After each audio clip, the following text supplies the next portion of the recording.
bu dee abonné go ci sunu page bi mën ngaa bës foofu ñu bind s'abonner nga bësaale cloche boobu ngir ngay mën di am sunu yeneeni notification wala saa sunu dugalee beneen vidéo bu bees.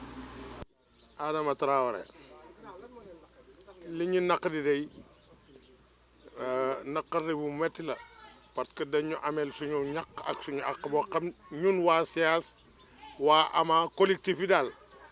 président jox ñu digg ay yooni yoon ni dana fay boobu ba léegi ku ci ne wax nga ci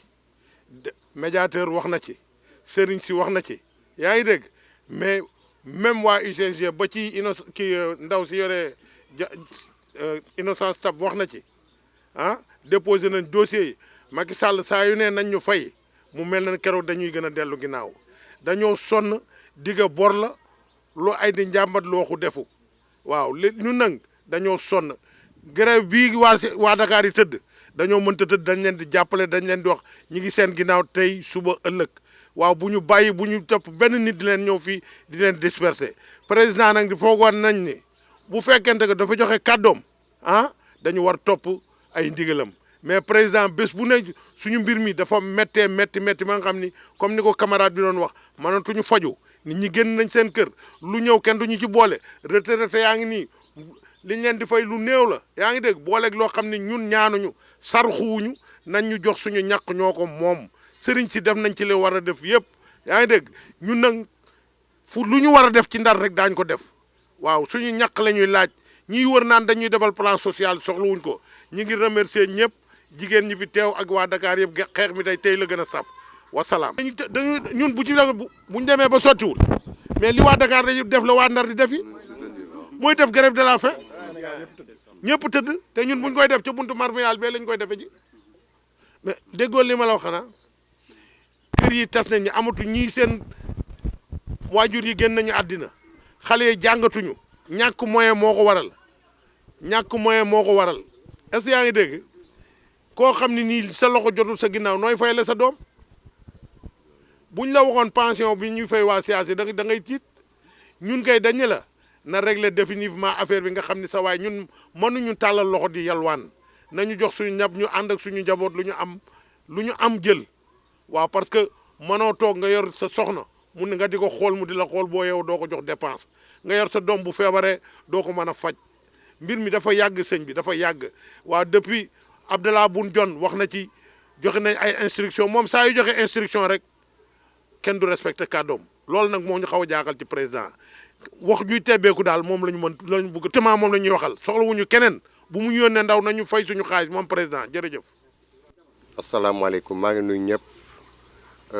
di wax ne man Bilal Sall laa tudd je fais partie des ex-travailleurs de la SEAS mais je réside à Saint-Louis damay lancer un appel à son excellence le président Macky Sall qu'il est le président de tous les Sénégalais parce que li ma mënul comprendre mooy Macky Sall bi ñu dissoudre SEAS mu nekk premier ministre dafa doon jàppale gaa SEAS fépp fu nu mën dem dafa ni man vous avez mon soutien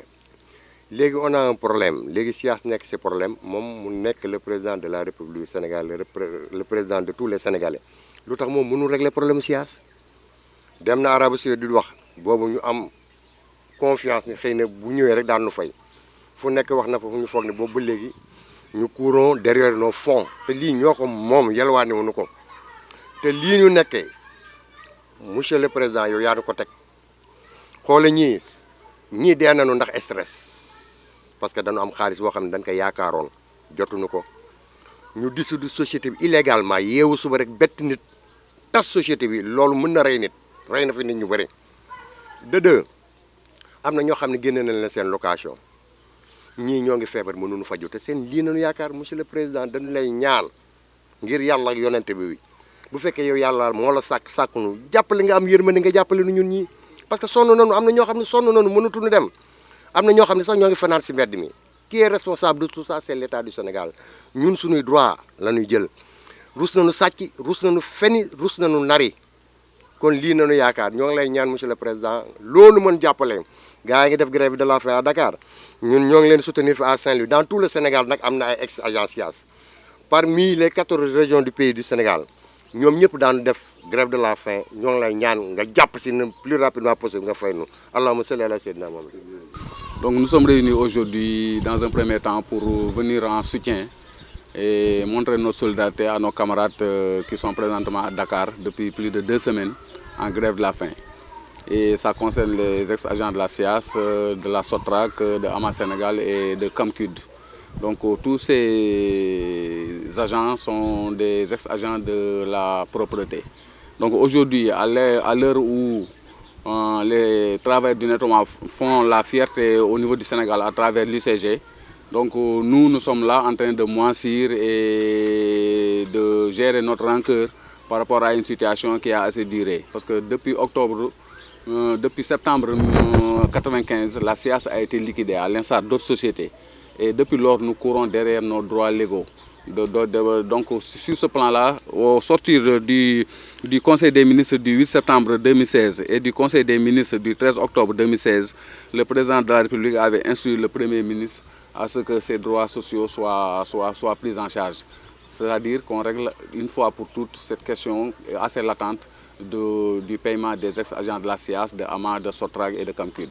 Donc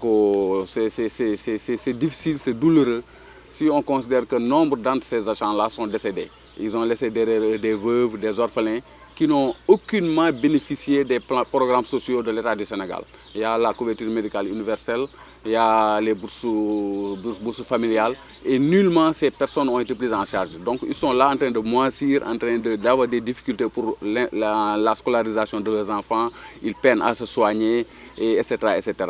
Donc pour soutenir nos camarades et revendiquer nos droits, nous interpellons directement le chef de l'État, parce que c'est lui que ça engage. À maintes reprises, il a parlé de cette question. Il en a parlé à Dubaï, il en a parlé en Arabie Saoudite, il en a parlé lors de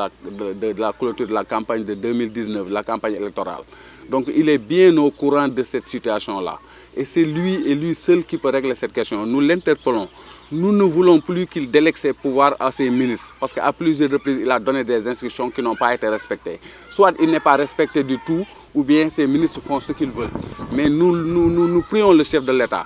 de bien vouloir prendre en main ce dossier-là et pour une résolution définitive. Parce que de 1995 à 2022, ça fait presque 28 ans. Les enfants qui étaient nés en 1995 ont aujourd'hui 28 ans. Il y en a qui ont, par la grâce de Dieu,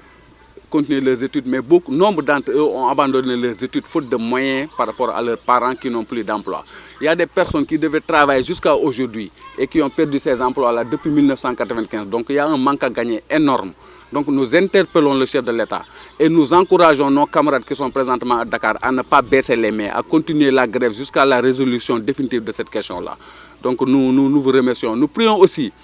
toutes les forces vives du Sénégal, les autorités, les chefs religieux, les organisations de la société civile à prendre en charge cette question et appuyer ces ex-travailleurs-là à rentrer dans leurs droits. Merci beaucoup. bu dee abonné go ci sunu page bi mën nga bës foofu ñu bind s'abonner nga bësaale cloche boobu ngir ngay mën di am sunu yeneen i notification wala saa sunu dugalee beneen vidéo bu bees